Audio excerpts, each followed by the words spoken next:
একেবারেই সিএএ প্রসঙ্গে যে বক্তব্যগুলি সামনে এসছে মুখ্যমন্ত্রীর, পরিষ্কার তিনি সিএএ নিয়ে বলছে এই শিক্ষাশ্রী, এই কন্যাশ্রী, এগুলো আপনারা অবৈধ নাগরিক হয়ে যাবেন, সবটা আমরা শুনলাম। কিন্তু আমার প্রশ্ন অন্য জায়গায়। আমরা এত বছর ধরে রয়েছি, ভারতের সরকার রয়েছে, পশ্চিমবঙ্গের সরকার রয়েছে, আমরা ভোটার, আমাদের আধার কার্ড রয়েছে, এবং মানুষজন একটা দ্বিধাদ্বন্দ্বের মধ্যে পড়েছে। তাহলে কি আমরা এতদিন নাগরিক ছিলাম না? আসলে আমার আপনার ঘর থেকে যে ছেলেটা বর্ডার সামলাচ্ছে আজকে, যে বিএসএফ, সে কি নাগরিক নয়? তাহলে নাগরিকত্বের আবার নতুনত্ব কি? দেখুন, দুটো জিনিস বলি। প্রথমত হচ্ছে যে এই আইন নিয়ে যারা কচকচানি তৈরি করেছে তারা দেখেছে ইন্ডিজোট করে কোনো লাভ হয়নি। তাহলে চলুন একটু তরকারিতে ফোড়ন দিই, মানে কিছু একটা। দেখুন, রাজনীতির মানুষকে রাজনৈতিকভাবে হাল্লাগোল্লা মাচাবার জন্য বিভিন্ন রকমের একটা করে ইস্যু তুলতে হয়। দেখুন, আমার নিজের ভাল লেগেছে এই যে অসভ্যতামিটা করছে সিপিএম, কংগ্রেস এবং চোর তৃণমূল। তো বেচারা এটা নিয়ে আর কি করবে? যখন দেখবেন আপনার কোনো কাজ নেই, আপনি নাকের ফুটে দিয়ে আঙুল ঘোরান, কান দিয়ে এরম করেন, তো ওরা সেটা করছে। আমাদের বিজেপির কিছু ভাই বোন বন্ধুরা তারা কিন্তু গালমন্দ করছে, প্রচুর মানুষও করছে। সিপিএম, কংগ্রেস, তৃণমূলকে তারা মিথ্যাচার করছে বলে আমি বলছি না, করতে দিন, নাহলে তৃণমূলের মধ্যে চুরি করবে। দেখুন, ফাঁকা মাথা শয়তানের বাসা। তো কি করবে? 1955 সালে সিটিজেনশিপ অ্যাক্ট হয়, এবং সে সময়তে এই কথাও বলা হয়েছিল তদানীন্তন কেন্দ্রীয় সরকার যে স্বাধীনতার ঠিক সময়তে হঠাৎ করে যে মুসলমান সমাজের মানুষ, তারা তো আমাদের দেশে ছিলেন না, মশলা বিক্রির কারণে পরিষ্কার আমার দেশে প্রথমে আসেন, তো তারপর একটু জায়গা ফ্যাগা করে আড়ত ফাড়ত করাবার চেষ্টা করেন। তারপর খেয়াল পড়ে যে পশ্চিমবঙ্গের, ভারতবর্ষের যে মন্দিরগুলো রয়েছে সেখানে ধন সম্পদ, গয়না, মুদ্রা প্রচুর পড়ে, স্বর্ণ মুদ্রা, সেগুলো দখলদারি নিতে হবে। সেইটা করতে গিয়ে তারা মন্দির লুটপাট করা শুরু করেন, ভাঙা শুরু করেন, ক্ষমতায়ন দেখাবার জন্য। কারণ মুসলিম ধর্ম পরিষ্কার পৌত্তলিকতার বিরুদ্ধে কথা বলে। আমি বলছি না, ইসলাম বলছে। কেমন তারা এবার এই মূর্তি ভাঙা শুরু করলো। শুধু তাই নয়, ক্ষমতায়ন করা শুরু করলো। পৃথ্বীরাজ চৌহানকে পরাস্ত করার পর থেকে ঘড়িরা এসে, মোহাম্মদ ঘড়িফড়িরা এসে পাকিভাবে দখল নেওয়া শুরু করলো। এত সম্পদশালী একটা জায়গা। মোগল, পাঠান, তারা এসে সবার আগে কি করেছিল? নালন্দা বিশ্ববিদ্যালয়, সারা পৃথিবী যেখান থেকে জ্ঞান অর্জন করতো সেটাকে জ্বালিয়ে দিল, অশিক্ষিত করে দাও। তাদের পদবী কি দাসপাল, হালদার, ব্যানার্জি, চক্রবর্তী ছিল না। কি পদবী ছিল আপনিও জানেন, যারা শুনছেন তারা জানেন। একটাই বই থাকবে, তার নাম হবে কোরআন, বাকি কোনো বই থাকবে না। অদ্ভুত। প্রায় 1.5 মাস 2 মাস ধরে জ্বলেছিল একটা লাইব্রেরি সারা পৃথিবীতে, যেখানে জ্ঞান, চিকিৎসা শাস্ত্র। আমরা সুশ্রুতের কথা শুনেছি। বডি কেটে অপারেশন হওয়া, এটা প্রথম আবিষ্কার করেন একজন হিন্দু মুনি ঋষি। দাড়ি গোপলা যে মুনি ঋষিরা রয়েছেন তারা কিন্তু শুধুমাত্র ধর্ম করে থাকেন না, তাদের পাণ্ডিত্য অন্য জায়গায়। আর্যভট্ট আমার এখানের মানুষ। শূন্য আবিষ্কার হয়েছিল আমার দেশেই, সেই মুনি ঋষিরাই করেছিলেন। কেমন? তো সেটাকে গুলিয়ে দিতে হবে। এবার তারা এসে ধর্মান্তরিত করা শুরু করলেন। পশ্চিমবঙ্গে পরিষ্কার ওই যে লোকজনেরা তো বলে যে আমি তৃণমূল, কারণ যিনি তার জানেন যে জল বন্ধ হয়ে যাবে বাড়িতে, ইলেকট্রিক বন্ধ হয়ে যাবে, মেয়ে বাড়ি ফিরবে না, খুন হয়ে যাবে ছেলে, তাই ভয়তে বলে তৃণমূল। তাই সেই সময় ধর্মান্তকরণ করা হয়। আমাদের দেশে যারা মুসলমান সম্প্রদায়ের মানুষ রয়েছেন তাদের বলুন যে পরিষ্কার দাদুর ওপরে বাবার নাম কেউ বলতে পারে না, কারণ দাসপাল, হালদার বেরিয়ে যাবে। তো কি তারা কেউ ভালোবেসে ধর্মান্তরিত হয়েছেন বা কেউ ভয়েতে হয়েছেন? আমার দেশে যে নদী পর্বত রয়েছে তারা তো সব থেকে আদি। তার নাম কি হিমালয়, তার নাম কি গঙ্গা, বাকিয়ার নাম বাকিরা জুড়ে আল খাপতুন, উল হামান, উকুল পাতুল বলে কোনো নাম আছে? নেই তো। সুতরাং এই মাটিটা কাদের ছিল প্রমাণিত। ঠিক আছে, মানুষ এসেছেন, সেই সময় নিয়ম ছিল যার অস্ত্র, যার ঘোড়া, যার সৈন্যবল, যে রাজার মুণ্ডচ্ছেদ করতে পারবে সে আসবে, ব্যাস। সেইভাবে তারাও এসেছেন। তারপর পুরো মানুষকে কবজা করবার মতো, ঠিক যে তৃণমূল যে স্টাইলটা ফলো করছে মানুষের বুঝতে সুবিধা হবে, তারা কিন্তু পরিষ্কার সাম্রাজ্য বিস্তার করেছেন, ধর্মান্তকরণ করেছেন। কিছু লোক ভক্তিতে, কিছু লোক ভয়তে মুসলমান হয়েছেন। কিন্তু সেই আমার দেশে থেকে যাওয়া মুসলমান মানুষেরা, তারা তো হিন্দুদের সঙ্গেই, সনাতনীদের সঙ্গে একসঙ্গেই, খ্রিস্টান, জৈন, পার্সি, শিখ সবাই মিলেই তো পরিষ্কার ব্রিটিশ তারাবার বিরুদ্ধে আন্দোলন করেছিলেন, প্রাণ দিয়েছিলেন। শুধুমাত্র তো হিন্দুরা প্রাণ দেননি, এসেছিলেন তাদের বাপ ঠাকুরদা 14 পুরুষেরা অন্যায়ভাবে এসেছিলেন, কিন্তু তার সন্তানেরা তো আসেননি। তাই আজকের আমার দেশে থাকা যে মুসলমানরা নিজেদের মুঘলের বংশধর ভাবেন, তারা অন্যায় কথা বলছেন, তারা পাপ কাজ করছেন। ইভেন যে আমার দেশে সনাতনীরা, ওনাদেরকেও মুঘল ভাবেন, তারাও ভুল করছেন। আমরা একসঙ্গে ইংরেজের বিরুদ্ধে লড়াই করেছিলাম মুক্ত করবার জন্য। কিন্তু যে ধর্মেরই হোক না কেন, পাকিস্তান যারা ভারতবর্ষ স্বাধীনতার সময় সঙ্গে সঙ্গেই হঠাৎ করে কয়েকটা মুসলিম লীগ, মোহাম্মদ আলী জিন্নাহ, যিনি কোরআন পড়তে জানতেন না, শুয়োরের মাংস খেতেন, মদ খেতেন, তাকে নেহেরু বাবুরা নিয়ে এসে মুসলিম লীগের নেতা বানিয়ে দিল। বাকি গল্প আর বলতে চাইছি না। তিনি হঠাৎ ঠিক করলেন নেতাজিকে বার করে দিয়েছি, এইবার 2 ভাই মন্ত্রী হব, শুরু করলেন। ব্যাস, দেশের ওপর দিয়ে করাত চলল। আমাদের দেশের মুসলমান সম্প্রদায়ের বেশ কিছু মানুষ, বিশেষ করে যারা মুসলমান সম্প্রদায়ের সহজ সরল মানুষকে যারা বিভ্রান্ত করতে পারেন, ভুল বোঝাতে পারেন, নিজেরা নেতামন্ত্রী হওয়ার জন্য তারা ঝেঁটিয়ে নিয়ে চলে গেলেন একটা কেটে। আমরা বলেছি ভাগ হব, আমরা তো বলিনি ভাগ হব। পাকিস্তান ভাগ হয়ে গেল। আমি এখনও সম্মান করি, আমি এখনও গর্বিত সেই সমস্ত মানুষের জন্য, সেই সমস্ত মুসলমান ধর্মের মানুষের জন্য যারা পরিষ্কার বলেছিল এটাই আমার মাটি, আমি যাব না পাকিস্তান। আমি সেই মুসলমান মানুষটার জন্য গর্বিত, যখন পাকিস্তান ভারতবর্ষে বোম ছোড়ে, উগ্রবাদী পাঠায়, খেলায় যখন হারিয়ে দেয় ভারতকে, তখন এখানে যারা ভারতের পতাকাই ধরে থাকে, পাকিস্তানের পতাকা ওড়ায় না। তিনি মুসলমান হোক বা অন্য ধর্মের মানুষই হোক, আমার দেশের যারা ক্ষতি করে, যারা সেই দেশের সম্পর্কে ভালো কথা বলে, সেই দেশের সম্পর্কে তাদের দেশের পতাকা ওড়ায়, যারা আমাদের দেশের শত্রু, তারা এই দেশের বিরোধী, এই দেশের মানুষের ইমোশনের বিরোধী, আবেগের বিরোধী। তাদের হয়ে কথা বলবেই। আমার দেশের মুসলমানের খাবার অন্য দেশ থেকে চলে আসা মুসলমান কেন খাবে? একদমই তাই। এই তার জন্য পরিষ্কার যে কাজটা আগে কেন্দ্রের সরকার করেনি, বলেছিল যারা যারা ওই দেশে সংখ্যালঘু হয়ে রয়েছেন তাদের বাঁচানো আমাদের দায়িত্ব, সেই একই কাজটা ভারতীয় জনতা পার্টি করছে। তো ভিডিও এসে পৌঁছয় না পাকিস্তান থেকে, বাংলাদেশ থেকে নাগাড়ে প্রত্যেকটা মানুষের কাছে কিভাবে মূর্তি ভেঙে দেওয়া হচ্ছে, ঘর ভেঙে দেওয়া হচ্ছে, মা বোনদের টেনে নিয়ে চলে যাওয়া হচ্ছে, সেই ভিডিও এসে পৌঁছয় না। যদি সেখানে সংখ্যালঘু মানুষেরা যদি আক্রান্ত হয়ে থাকে, এটা তো সংশোধনী একটা আইন, নতুন করে আইন তো তৈরি হয়নি। যে কথাটা ওই আক্রান্ত নিপীড়িত মানুষগুলোকেই তো এর আগের কংগ্রেস সরকার, তারাই তো বলেছিল আমরা আনবো, আমরা নাগরিকত্ব দেব, তারা তো আনেনি। যারা নিপীড়িত রয়েছেন আমাদের পাশে, বাংলাদেশ, পাকিস্তান, আফগানিস্তান, সেখান থেকে সংখ্যালঘু যে মানুষগুলো রয়েছেন, আরে আমাদের দেশে সংখ্যালঘু মানুষের সংখ্যা বাড়ছে। পাকিস্তানের থেকে বেশি মসজিদ আমার দেশে বাড়ছে, আমার দেশে। তাই আমার দেশের মুসলমানরা, পাকিস্তানের মুসলমানরা যখন কোনো মিথ্যে কথা বলতে যায়, আমার দেশের মুসলমান গর্জে ওঠে। আর আমার দেশের মুসলমানরা সত্যি কথা বলে জিতছে দেখে এই টিএমসি, সিপিএম, কংগ্রেস ফুট কড়াই মারতে নেমে পড়ে।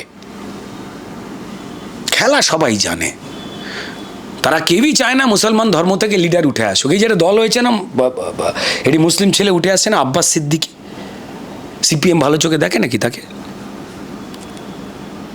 চাষ করো তুমি, মাল তুলবো ব্যাগে আমি, বুঝেছেন?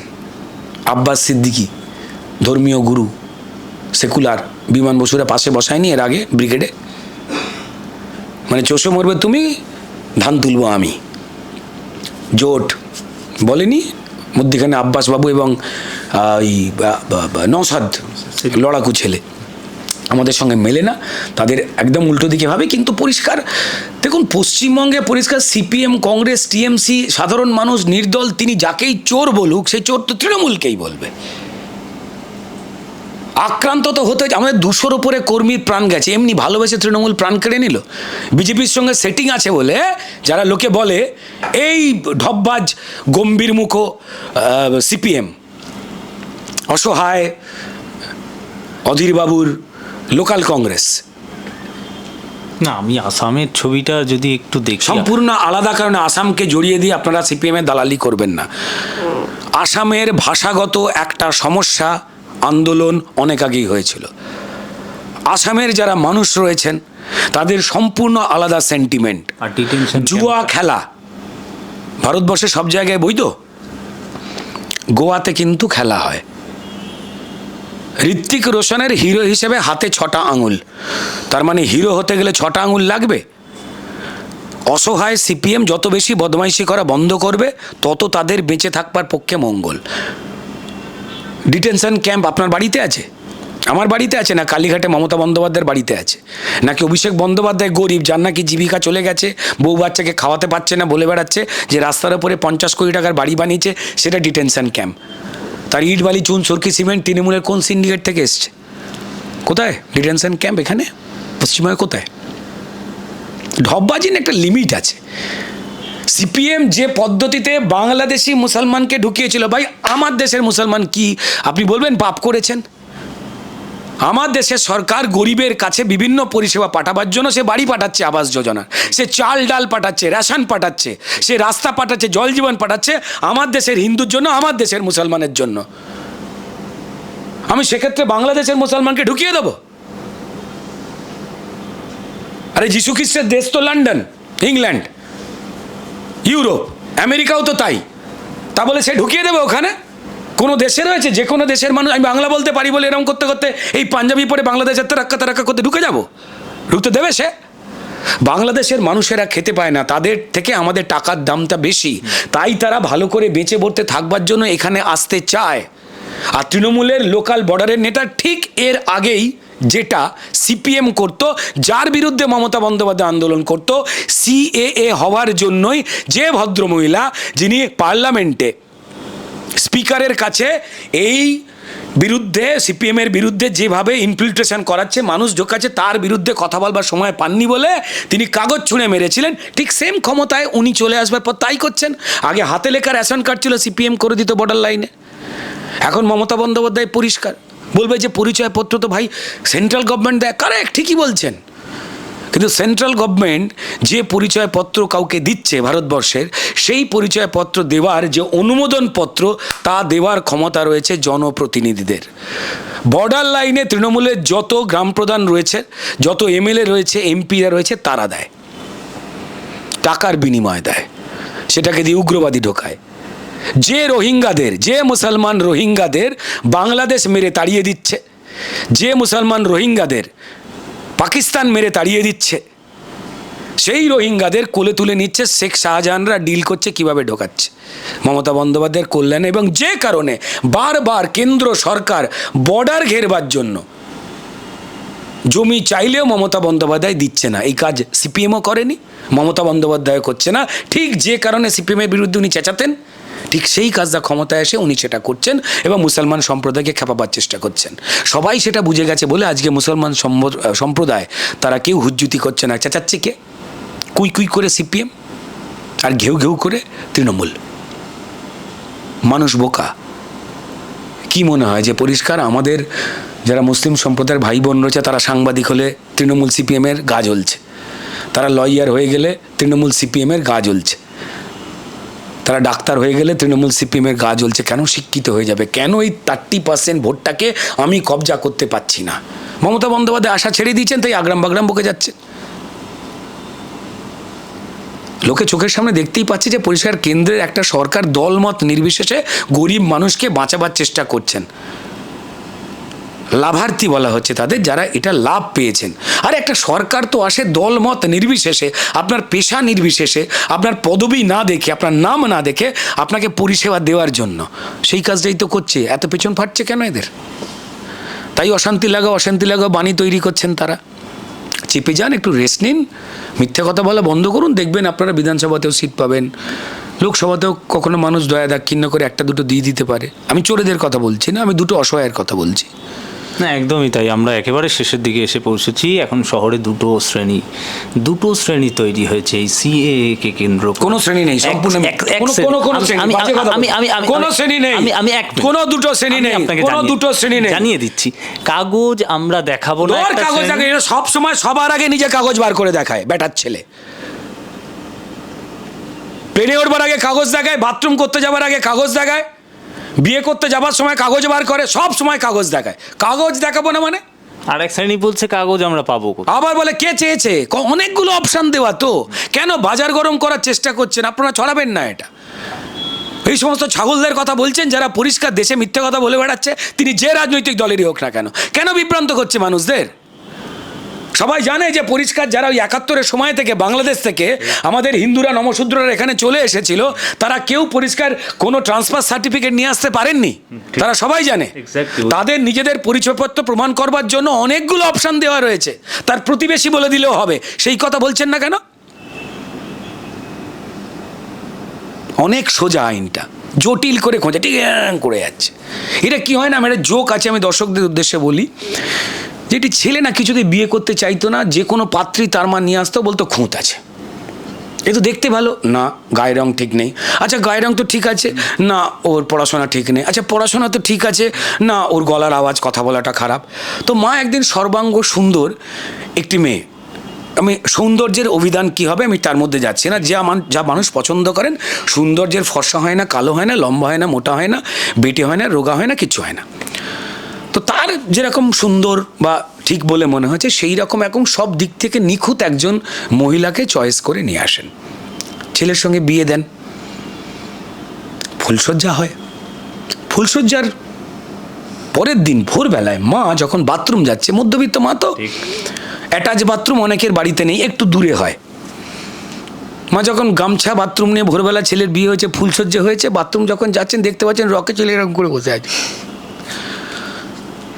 মা জিজ্ঞেস করছে কী হয়েছে রে, এই কোন পাত্রী দিলে?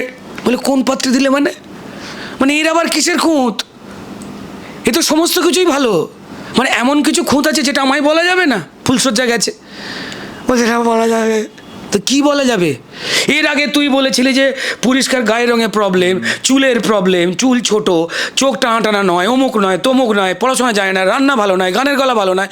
আমি সর্বগুণা সম্পন্ন একজনকে দিলাম যার কোনো খুঁত নেই, তুই তার কি খুঁত বার করতি বল? ছেলেকে বলে আসলে ও শুলে নাকের ফুটো দেখা যায়। দেখুন প্রত্যেকটা মানুষ শুলে যে নাকের ফুটো দেখা যায় এ সবাই জানে। বর্তমানে বিজেপির খুঁত বার করতে গিয়ে সিপিএম, কংগ্রেস, তৃণমূল অসহায়ভাবে ওই ছেলেটির মতোই বিহেভিয়ার করছে। আমি বলবো তারা মিথ্যে কথা বলা কমিয়ে কী কারণে মানুষ তাদেরকে ঠেলে ফেলে দিচ্ছেন, সরিয়ে দিচ্ছেন, সেই যে দুর্বলতাগুলো রয়েছে মিথ্যাচার ছেড়ে দিয়ে একদিন ভাবে রোজ লেনিন মুখ্যমন্ত্রী হবে, ভাবে অধীরদা ভাবেন আর কি, জয়রাম জায়গায় নেহরুই নেমে আসবে, এ তো ভাবেন। এই সমস্ত ধরনের আলোচনাগুলো থেকে সরে গিয়ে কি করার পরে আর কি সামাজিকভাবে গণতান্ত্রিক আপনারা খিস্তি খেয়েছেন, ভোট কমে গেছে সারা দেশ জুড়ে বা এই রাজ্যে, সেই দুর্বলতাগুলোকে ঢেকে আপনারা লড়াই করুন গণতান্ত্রিক পদ্ধতিতে। আমরা একবারও বলি না যে বিরোধী শূন্য করে দিতে হবে, কখনো বলি না। অবশ্যই আপনারা থাকুন, আমাদের অবশ্যই সমালোচনা করুন, কিন্তু নাকের ফুটো দেখবার মতো বদমাইশিটা করবেন না, পাবলিকের কাছে খিস্তি খাবেন। এটাই বলবো, কোনো দলফল তৈরি হয়নি, কাগজ সব বেটার ছেলে দেখায়। আচ্ছা একটা কথা বলুন তো, এই যে প্রচুর লোক রাস্তায় গাড়ি নিয়ে বেরোয়, তারা তো গাড়ি চালিয়ে ঘুরছে, তার মধ্যে তারা ড্রাইভার, সে বাইক চালাক আর 4 চাকা চালাক, লরি চালাক, তারা তো ড্রাইভার, গাড়ি চালিয়ে ঘুরছে। তাদের থেকে যখন ড্রাইভিং লাইসেন্স চাওয়া হয় তারা দেখায় কেন? মানে আপনি তো পরীক্ষার হলে ঘুরছেন, আপনি তো ড্রেস পরেই রয়েছেন, তাহলে আপনার আই কার্ড দেখতে চাওয়া হয় কেন? দেখুন মুখ বোঁদে হয়ে যাবে সব, না এটা আলাদা বলবে। বদমাইশির একটা সীমা আছে, তারা কোন এজেন্ডা সেট করবে ঠিক করতে পারছে না। আজকে ঘরে ঘরে জল পৌঁছে দেওয়া হচ্ছে কেন নরেন্দ্র মোদীকে পৌঁছে দিতে হচ্ছে? এতগুলো বছর ধরে এই জোটে থাকা সবকটা দল এবং ক্ষমতায় থাকা কংগ্রেস এবং এই সিপিএম একসঙ্গে যখন থেকেছিল, সংসার করতো যখন এরা জোটে তো ছিল বিভিন্ন সময় বিভিন্ন জায়গাতে, তারাই কাজগুলো করেনি। গরিব মানুষকে বাড়ি দেয়নি। সিপিএমের অবস্থা আরও খারাপ। ভারতবর্ষে সর্বহারা বলে কিছু নেই, সর্বহারার দল তো, ওরা চিন্তায় পড়ে গেছে। এই রে, সবাই তো চাল ডাল রেশন পেয়ে যাচ্ছে, এই তো সবার ঘর চলে আসছে, এই তো সবাইকে কী সব কাজ ফাজ দিয়েছি, তাহলে তো সর্বহারা থাকবে না, তাহলে আমার তো দল থাকবে না। যদি আপনার পাড়ায় সবার সুগার হয়, আপনি পাড়ায় মিষ্টির দোকান করলে চলবে না, উঠে যাবে। সিপিএম সেই চিন্তায় পড়েছে বলে অদ্ভুত বিকৃত রুচির মিথ্যে জড়ো করার চেষ্টা করছে। তবে হ্যাঁ, ওরা মিথ্যে বলবার আগে পড়াশোনা করে আসে। এইটা নিয়ে যদি কেউ বলেন, আমি তার প্রতিবাদ করব।